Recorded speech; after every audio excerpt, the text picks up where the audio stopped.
other line, so I'm not gonna. Good morning, Los Angeles. Good afternoon, East Coast and Midwest, man. It is your boy Scott. We are back here for another edition of I'm Not Gonna Hold You here on Thursday, April 20th, 2023, man.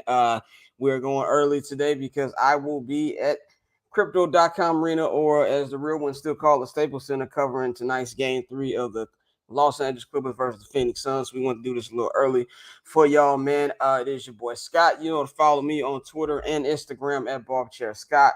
Follow the Barberchair Network at Barberchair Net on Twitter and Instagram. Follow HNB Media at HNB Media TV on Twitter and at HNB Media on Instagram. Subscribe to the Barberchair Net Patreon, patreon.com/Barberchair Network. We are a week away from the 2023 NFL Draft. So you are in Chicago, if you're in the Chicagoland area, come on out to the first Barberchair Network NFL Draft Watch Party. It will be in the downtown Chicago area in the West Loop with our partners over at Haymarket Pub and Brewery in the West Loop. That is on 737 West Randolph Street. Doors open at 5 p.m. We will be going till 10:30 p.m. It will be hosted by the homie J.R. Bang, and we will have a DJ set from the homegirls at the label, man. Come on out. You must RSVP to get entry, man. You have to RSVP. You can RSVP at thebcnet.com right now. We've got a lot of RSVPs already. So come through, get a beer, play some pool. We're going to have a raffle sponsored by the homies over at Pillars. See if you can win that. Get you a new t-shirt, new hoodie, or get you one of these Pillars hats that I got on right now. Come on out for all that, man. Should be a good time. Not just Bears fans are invited. All NFL fans are invited. Even you punk-ass Packers, Lions, and Vikings fans, y'all can come on down to the draft party. Have a good time. I will be holding down the fort in Kansas City at the NFL Draft next week with my brother Flows. We'll be holding it down for 79th and Hallis and, of course, the Barberchair Network. So we're going to be updating y'all about everything going on in the draft. I'll let y'all know about what time we will be going live next week. I might, if the Wi-Fi is good enough, I might do the show from the hotel. I'll keep y'all updated on that. But we are here for another edition of the show, man. We've gone through almost a week of NBA playoff action, man. We're going to break down all the stuff, man, before we get into the NBA playoffs. To start with my sound off. And with my sound off, I want to give a salute to the man, Jalen Hurts. Jalen Hurts just got ridiculously paid this past week with a 5-year, $255 million contract extension from the Philadelphia Eagles. He is now the highest paid player in NFL history. Congrats to him, fresh off an MVP caliber season, taking his team up to the Super Bowl this past year. So salute to him. Salute to everybody involved. That salute to his agent. It's always good to see, black women out here doing things in the agency. So shout out to Nicole Lynn. So shout out to everybody in there. Shout out to him. This is a big thing because if you were any other quarterback trying to get yours, these contracts set up the next. If you're Joe Burrow, I know you're doing the Birdman hand rub. If you Patrick Mahomes and you're going to opt out soon, you're doing the Birdman hand rub. But I'm going to go all the way back to the conversation we've been having, not just on this show, but in the sports world in general, about Mr. Lamar Jackson. Get you a fucking agent. Get you a fucking agent. Now, we can talk about, I know I've been one of the few people on this ledge of getting an agent. They like, we don't need one. Yeah, you do. You need an agent to move this process. You deserve your money. You're MVP. There's a way for you to get your money, too. Now, I don't think he's going to get as much as Jalen Hurts.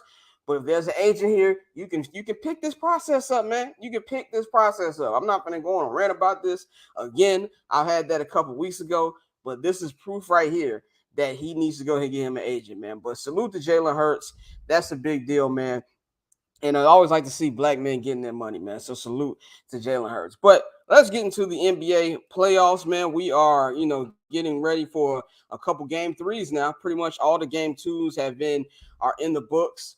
So now everybody's hitting the road. So that's going to be fun. But let's start off with the defending NBA champion Golden State Warriors, man. They are in a little trouble right now. They are down 0-2 to the upstart Sacramento Kings. They have both games have been, close going down to the wire. Game 1 came down to a final Steph 3-point attempt. They could have won it. And this last game came down to the wire, too. Of course, Draymond Green got ejected for his little scuffle with Domantas Sabonis. And we'll get into that later in the show. I have my thoughts on that whole situation. But the Warriors in a little situation now. Now we all know that this team has had the worst what's called a road record for a defending champion. Now, honestly, it's the 1999 Bulls had the worst road record for NBA champion, but that team had nobody from the year before. Michael Jordan had retired. Scottie Pippen was in Houston. Dennis Rodman was in Los Angeles or Dallas, one of the two. Phil Jackson had retired. Like, so that don't even really count to me. That was a rebuild roster. This is the real thing right here with the Warriors and their inability to not win games on the road. This is something I said I didn't think was going to be a concern because of how playoff tested they have been, but the defense is the number one problem here. I think the offense, for the most part, has been good. Steph Curry hasn't had that massive Steph Curry game yet. I think Klay Thompson has been pretty good.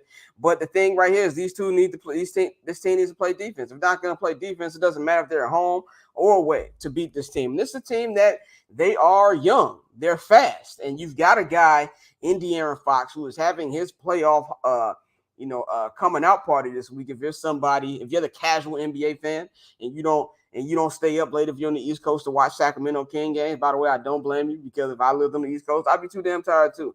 And you're just now being introduced to just how good this team is. This is your introduction. This guy has been we don't know what De'Aaron can do offensively, but what's been impressive to me has been defensively. He's been out there locking up, and you've been getting contributions from everybody. Sabonis had a good game too after having not so good of a game one. Malik Monk has been incredible, man. This guy has been just a perfect complement to De'Aaron Fox, just like they were in college, and that's been great. You've been getting full contributions. Mike Brown's coached a hell of a series. Salute to Mike Brown for becoming the first ever unanimous coach of the year. He deserves it. I don't think I said before on this show, nobody, even in their wildest expectations, had the Sacramento Kings being the number 3 seed hosting the playoff series and now being up 2-0 on the defending champions. Now, one thing we learned about this this 8-year run of the Golden State Warriors, this one is far from over. Now, this is the first time that they are down 0-2 in a playoff series in the Steph Curry era.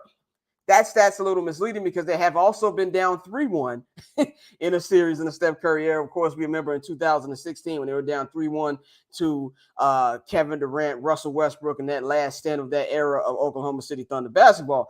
They've also been on the other side of 3-1, coughing up one to the Cleveland Cavaliers in the 2016 NBA Finals. So they've been in a situation where they've been down 0-2. They've got 2 games at the crib. Now, they're not going to have Draymond for this game. And, of course, obviously, it's going to be a blow, even though I don't think Draymond is 100% made the Draymond impact yet in this game. And I feel like they have enough to be able to win at home. There's a little concern about Jordan Poole and his ankle. He hasn't been the same since injuring that ankle in game 1. But this one's not over. And I think the real test here for Sacramento is how they play on the road. They do not want this series to come back to Sacramento 2-2 because now it's the best of 3 series, and all the Warriors got to do is win one road game to be able to win that series.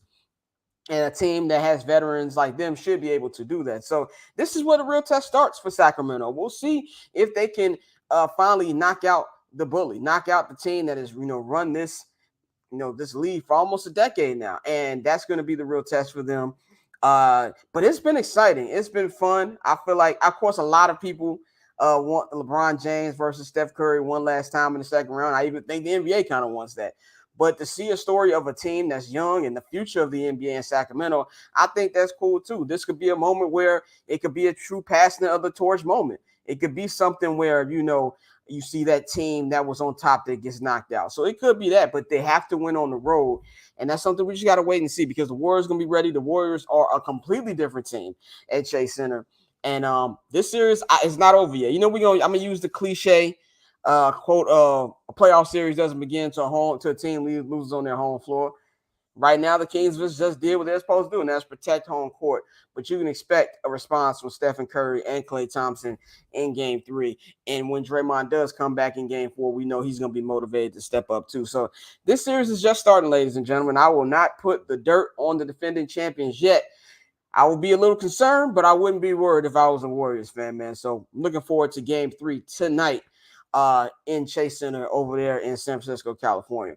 Let's get to the East. The East Coast series have not been the best.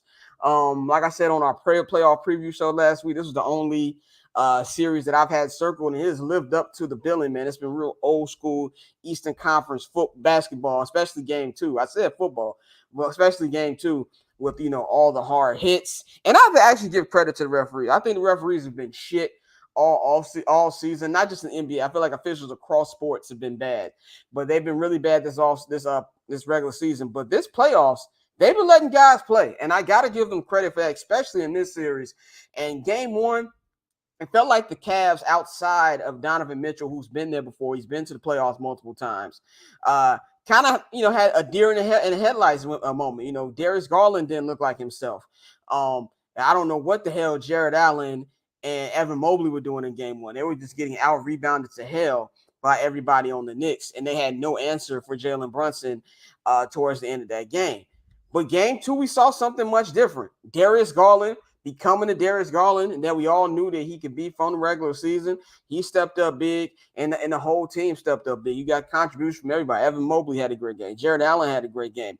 And defensively, they played Cleveland Cavaliers defense and played like one of the top defenses in the league that they have been all season. And now the tide has turned a little bit here. Now, the Knicks did what they're supposed to do. I picked the Knicks in 6 games. I'm not wavering off of that whatsoever. They came in. They took the home court advantage back from the Cavaliers, which was something big. And now they go home to Madison Square Garden, the so-called mecca of basketball. And I say so-called because I don't believe that, but we're not going to get into my mecca rant about Madison Square Garden. But game 3 will be at Madison Square Garden tomorrow night. We know how loud it gets in the Garden. The Garden is one of the most loud crowds in the NBA. We know how loud they were 2 years ago in that series against the Hawks. And that was coming off a pandemic. So I know it's going to be loud tomorrow night. I know the Knicks are going to be ready. But you got Donovan Mitchell. Donovan Mitchell, as Stephen A. likes to say, is box office. Donovan Mitchell is going to be ready for the moment. Donovan Mitchell, I'm pretty sure, athletes remember everything. He didn't forget that the Knicks didn't want to throw all their chips in the trade for him and bring him in from Utah. I'm pretty sure that's going to be on his mind. And I think we're going to get a monster Donovan Mitchell game in one of these upcoming 2 games at the Garden. And I do believe these 2 will be split heading back to Cleveland. But this is the thing right here where you're really seeing from the Knicks perspective just how stupid Mark Cuban is for letting this dude and Jalen Brunson walk. He was a restricted free agent. And I know he goes up there and said there was no way to keep him, which is bullshit. You could have kept the dude, and he's a primetime player. He's reminding you that he is the reason why they beat Utah last year. When remember, Luka didn't play that entire series, and now they have a guy who, first time since Carmelo Anthony, who can go bucket for bucket with the opposing team at the end of the games. Now, he didn't have the best of games in game 2, but we know he's going to back up. The whole team's going to play. The bench is going to play better in front of that crowd. And this series is really living up to the billing. And if I'm both of these teams, I will be licking my chops and trying to get this series over as quick as possible because it looks like the Bucks heat is going to be a little longer than we expected, and we still don't know 100% how Giannis' back is feeling. I don't think Giannis is going to be out a long time, and I'll get to that in a minute, but that's something where that's going to linger. Maybe that's something where you might want to wrap this series up so you can have an advantage in that, man. So it's been entertaining. I've had a good time watching it. It's fun to see these 2 old school franchises who used to be in the playoffs all the damn time in the 90s battle each other, and it's been great. And it's been great crowds too. That Cleveland crowd has been great. And I don't think the Cavs really know what's coming for them this weekend at the Garden. It's going to be a very loud place to play.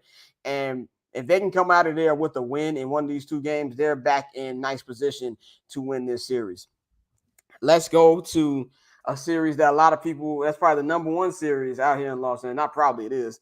The Lakers and the Grizzlies. The Los Angeles Lakers and the Memphis Grizzlies are tied 1-1. Heading to Staples Center, Crypto.com Arena, whatever you want to call it, this Saturday.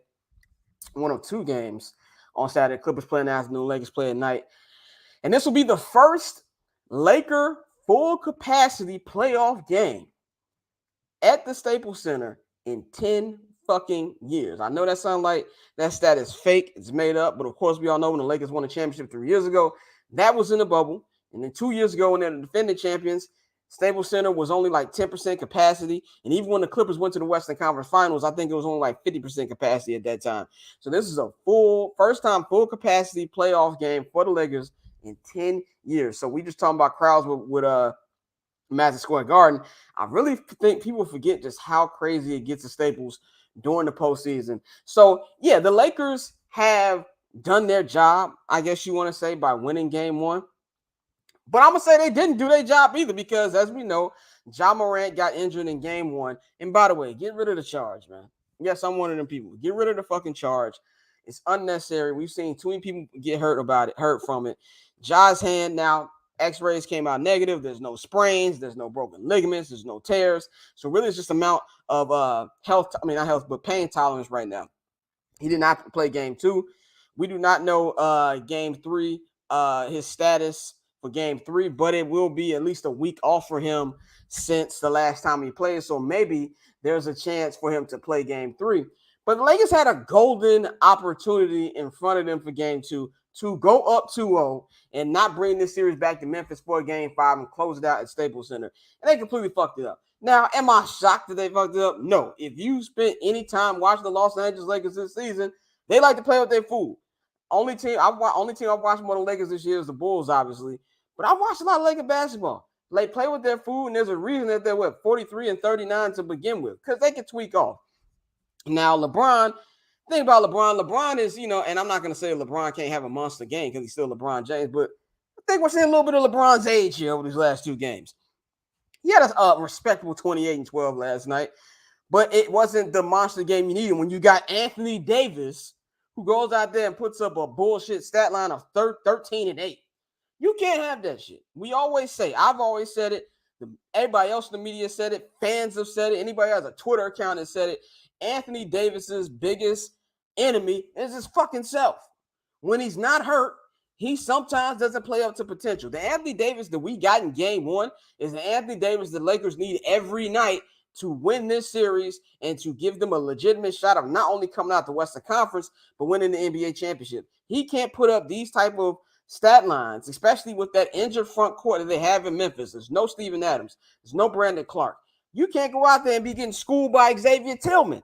You got Xavier Tillman dropping 22 points off the bench, which was a huge factor last night, and you're leaving LeBron out there to dry. LeBron is not at the age where he can carry teams the way he used to 10 years ago, and I think it's asinine to expect that from somebody who's going to be 39 years old this year. The fact that LeBron is playing at the level that he's playing it right now is remarkable, and we've never seen it, but AD has to be the guy. And if he's going to be this guy that we saw in game two, the Lakers ain't going to win this series. I don't give a damn what Ja Morant, if he's playing or not. They need him to be the guy he's going to be. Now, it was a very balanced win for the Lakers in game one. You got the impressive game from Austin Reeves. You got Rui Hachimura, who had 29 points, who tied Michael Thompson's record for the most points by a Laker player off the bench in the playoffs. But you know that motherfucker ain't going to be shooting like that every damn night. Now, Austin Reeves can do that because I feel like Austin Reeves can give you that type of energy and give you that type of scoring off the bench on a nightly basis, but you're not going to get that. And you got Vanderbilt. As much as I like him defensively, offensively, he ain't been that good, and especially not in this series. I don't think Malik Beasley's made the impact that we thought he would make. So in order for those things, the way that those things are playing out, Anthony Davis has got to step it up. Now, I do feel the role players will play better in Staples Center because that just happens when you're home. But they need AD to be AD. And if you're the Grizzlies right now, I picked the Lakers to win this series before because of the absence of Adams and Clark, and I feel like this was something that Anthony Davis will be able to take advantage of, which he did in game one. But this team has played a lot with Ja Morant. Now, it's different in the playoffs, but they had a real balanced game in this one. You had Jaren Jackson Jr., who was Defensive Player of the Year, giving you 18 and 9 off the bench. Not off the bench, but 18 and 9. You had Desmond Bane and Tyus Jones, who put up 17 points. Tyus Jones is probably the best backup point guard in the NBA. He's definitely going to be a starter whenever he is free agency. But the big one here was Xavier Tillman, 22 points off the bench. If they could spread the ball, keep playing defense, and just hold down the fort till Ja is able to play. Even if I don't think Ja is going to be 100% in this series, but just hold it down and make this series as long as possible to give themselves a chance to win is the best. All they got to do is come out of Staples Center these next two games with the win, bring this series back to Memphis, tied 2-2, and they give themselves an opportunity. I don't know how this is going to play out. I can see the Lakers going up 3-1, and I can see the Lakers losing one of them games too. It just really all depends about Ja Morant's health. I don't know. I have no insider information about whether he's playing game 3 or not, but I think he will play game 3. This is not the situation with his knee last year where there was some ligament issues and he couldn't play.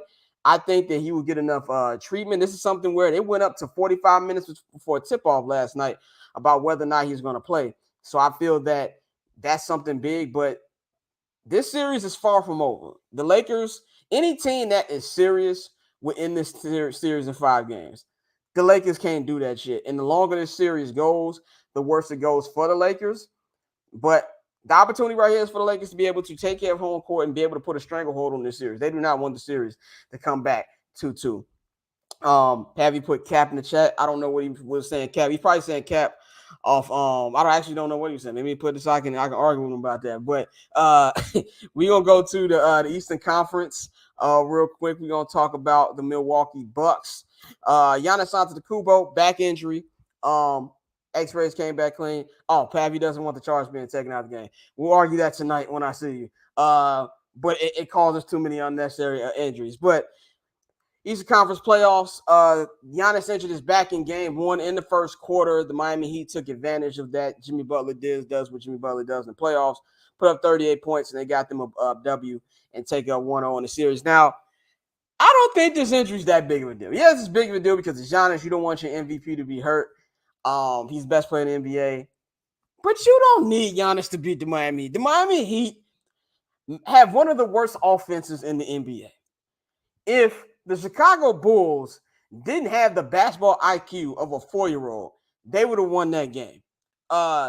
This team, they just been anemic offensively, especially now with no Tyler Hero with a broken hand. As we saw last night, it's going to be even worse. And I feel like this is a series that the bench can hold it down for Giannis until he's 100% ready to play. It's a good thing for them. It's just a back injury. He won't be. It's not something that's going to linger. It's going to be a pain tolerance thing, something certain, just like Ja.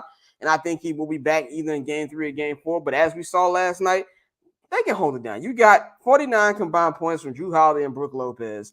And the Bucks hit a playoff record 25 3-pointers. Now, you cannot expect them to hit that many threes every night, but defensively, they're a deep-ass team. And I think this is something where, the Heat probably could get another game, but I think this is going to be a gentleman's sweep. I think the Bucks are going to take these next 2 games, close it out in game 5, and then give themselves even more opportunity for Giannis to get a little rest before the second round begins. And this is why I picked the Milwaukee Bucks to win the NBA championship. They have the most complete team, the most depth to be able to carry out a situation without the MVP playing. And Jrue Holiday has been amazing this season. All-star season, he's been great, especially with them waiting for Chris Middleton to 100% get back to the Chris Middleton of old. And that's something we saw last night. Brook Lopez, definitely one of the guys who, could have been in running to win the Defensive Player of the Year. It's just an overall team effort, and this is something that will carry. And Miami needs to rebuild. I don't remember the last time the Miami Heat actually rebuilt it. It's been a long time. I don't ever remember that being the case. But Pat Riley, you gotta give it up, bro. It's over. It's over. I love Jimmy, but he's not a guy who you're going to win a championship. This is a lot of these players here, they're just here. You went from being the number 1 seed last year to being a made 3 away from making the NBA Finals to being a play-in team that had to play 2 games just to get in the playoffs. Pack it up. They're not winning this series. It's a wrap. Let's go to the series that it is going down tonight. A series that has probably been. I don't know if the series has been better than Warriors and Kings, but it's been damn close. This series 1-1, game 1. Kawhi Leonard, man. For all those games that we were wondering why Kawhi wasn't playing, why he can't do back-to-backs, all the time he's missed. This is the reason now why the Clippers rest him so much, because playoff Kawhi is a different beast. And I think we've seen that these last couple times in the playoffs, but we forgot because it's been 2 years since he's been in the playoffs. He had 38 points in game 1. He had 31 points in game 2, and it's just been a monster in this series. And the Suns are still going through the growing process of being able to figure out what's the things they do right, what's the things they do bad, how many players should be in the rotation. As we saw in game 1, Monty Williams ran with an 11-man rotation. You ain't supposed to be rolling 11-man rotations in the fucking playoffs. You should have your 8 to 9 guys that you roll with. Even the Steve Kerrs and the Phil Jacksons who like to play everybody don't do that shit. So I think it's really about trying to figure out what works and what doesn't work. And I think the big difference here has been the depth of the Clippers and that advantage that they have over the Phoenix Suns. And it's a team where if they had Paul George, I believe could probably win an NBA championship. That's just how deep this team has been. Russell Westbrook. Russ had probably the funniest game I've ever seen in game one, going 3 of 19 for field, having some deadly turnovers, but going out there, making a game-winning block on Devin Booker, making those clutch free throws and being able to win. Now, game two, we got the opposite, where he made some not so smart decisions like he did in game one, but not making the great plays to bounce it out. That's pretty much what you're going to get from Russell Westbrook in this stage of his career. You got to live with the good and live with the bad. But they did what they need to do, got a split. Kevin Durant has been great, but I don't think we've fully seen him as KD yet. And I think that has to go back to me saying this team is still really trying to figure themselves out. He's trying to figure out pass the ball more. Even in game one, we had him had almost a triple-double, which isn't the typical Kevin Durant game of spreading the ball and being a facilitator. The X factor to me here is Chris Paul. Chris Paul has got to hit the mid-range more consistently. I think that's something where we see his game is, he's getting older. He's getting older. That used to be his money shot. And he's missing a lot of them shits now. He hit them more in game two, but he missed a lot as well. And if he's not hitting that shot consistently, they're not going to win this series. We know what Kevin Durant can do. We know what Devin Booker can do. And I actually got to give D-Book credit. His defense has been phenomenal in these first two games. We know what DeAndre Ayton can do. But to make up for the lack of depth, this has really got to be a full group effort from your stars, and you need more from Chris Paul on that position. Now, Chris Paul, being the point guard that he is, being the overall great player that he is, he finds other ways to impact the game, playing defense, getting assists and setting everybody up. He's done that in these first two games and did it well in game two. But they need more from him. I said this series was going to be long. I picked Phoenix in 7. I would not be shocked if Clippers win this one in 6 or 7. I think this series is something where the Clippers have been the underdog, and I get that. I know a lot of people haven't watched the Clippers, and you hear Paul George automatically isn't playing. Y'all might it's a wrap for them. But this is a team that's deep. This is a team where the role players are they play well at home. On the road, but they're going to play even better at home. Terrence Mann has been great. Eric Gordon's even been pretty good. Norm Powell has been good, and I think that's going to elevate the next level. And if Kawhi keeps playing the way he's playing, that's going to be a problem. One thing I love about Kawhi, he's guarding Kevin Durant as well. This is not just something where he's just putting up points. He's showing the elite defense that we all know from Kawhi, especially in 2019 when he won the NBA championship. The championship run he had with the Spurs in 2014 when he won Finals MVP. Those two things are leveling out. And this series is a toss-up. It's a real toss-up right now. I'm really excited to see how it's going to play out. I do think the Clippers win tonight. I think they'll split these next two, but I think the Clippers win tonight. I really want to see when we're going to get that monster Kevin Durant game, a 40-point splash from him that we know he's capable of doing. But Ty Lue is a great coach. Ty Lue knows something that, he knows that this is the opportunity for them to be able to win this series, and then they can bring Paul George into the fold for the next round, and they will need him in the next round if they win, because 10 times out of 10, they're going to play the Denver Nuggets. And if you watch last night's game, the Denver Nuggets are looking nice. Yeah, everybody had that big blow up on Twitter because they blew the lead. Out of the 8 quarters they played in these NBA playoffs, they've had one bad quarter. Jokic just looked great. Jamal Murray, who, as y'all all know, I'm not the biggest fan of. Jamal Murray had a big game last night. Michael Porter Jr. had a great game. And if those two playing the way they're playing, they have a greater chance to come out the West as anybody. So this is a series where you would definitely need Paul George. And if you're the Suns, your depth is going to 100% be tested again, and that's going to be the entire story for as long as they make these playoffs, is what their depth is going to be. So you're going to need your superstars to be excellent every night to win this series. So we're really waiting for the monster Kevin Durant game, or you get a game where it's 75 points between him and D-Book. They're going to need that, especially on the road, man. So I've got the Clippers tonight, though. I think the Clippers win it. I think it's going to be a good crowd at Staples tonight. I'm really looking forward to seeing that game, man. So just follow me on Twitter for updates of that, man. It's going to be a fun time. Last topic before we go into our goofy mug of the week: Sixers and Celtics collision course, man. Those two series have gone the way I think everybody's predicted. The Sixers been taking care of business. They're up 2-0 on the Brooklyn Nets, as they'll be getting ready for Game 3 tomorrow.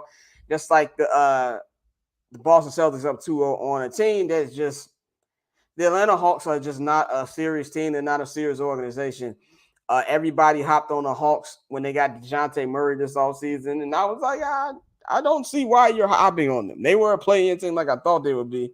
And I really feel like both of the teams really haven't broken a sweat. And the Sixers have broken a sweat more than the Celtics have. But this is a series right now where this is huge. This is huge for both teams when it does eventually happen, because it's going to happen. Boston trying to get back to the NBA Finals after losing last year. And this is a make or break postseason for the Sixers, because from everything we're hearing, it doesn't sound like James Harden's going to come back when he hits free agency. It sounds like he wants to go back to Houston and just play with no accountability and just be around strippers and be rich, which I'm not 100% mad at. I get it, but he's gone. And if you're the Sixers, you need to prioritize keeping Joel Embiid. You don't want Joel Embiid to get frustrated and then want to get the fuck up out of Philadelphia.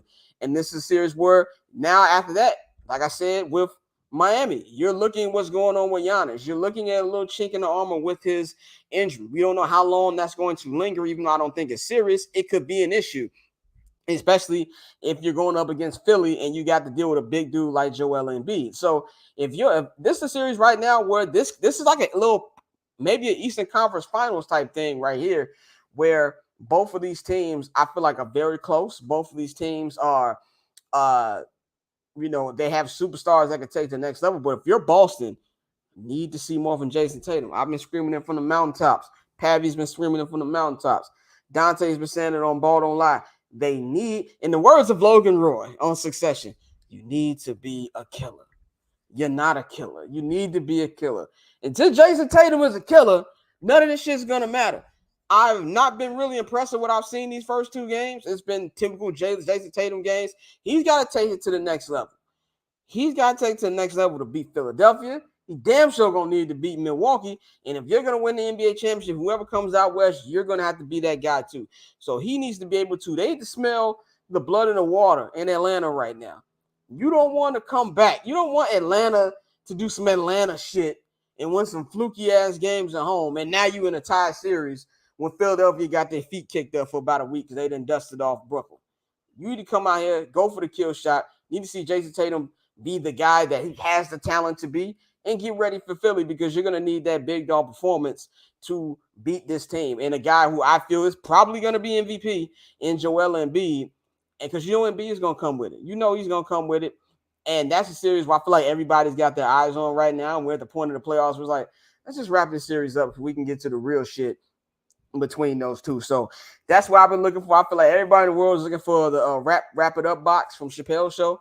Let's wrap this shit up and let's get to the real heavyweight fight that we want to see in the next round, man. So pretty a short episode today, not too much to go into. I'm gonna close this out with my Goofy Mog of the Week, and I'm gonna get a Goofy Mog of the Week to Adam Silver in the NBA for this Draymond Green suspension. Now, I want to be very clear. Was Draymond in the wrong? 100%. But you got to look up to the shit that led to it. You can't grab nobody's leg while they're mid-sprint going down the court and thinking some shit just ain't going to happen to you. I think the way they ended that game in game 2 with Sabonis getting attacked and with Draymond getting ejected is cool. Let's find Draymond and keep it moving. Now, they said that the thing that took it over was prior incidents, which I think is bullshit. I don't think prior incidents or history should have to do with anything in a particular situation. It shouldn't. This is the postseason. This is the playoffs. Find Draymond, tell him this is what it is, and we're going to continue to play this game, man. This is ridiculous. And to me, it cuts it out for the fans as well. You want to see these teams in full action. Now, Draymond 100% has to be smarter. I don't maybe standing up on the chairs, cussing out the fans and calling them pussy-ass niggas in front of the commissioner of the NBA. It's not the smartest thing either. I'm not absolving Draymond of any blame.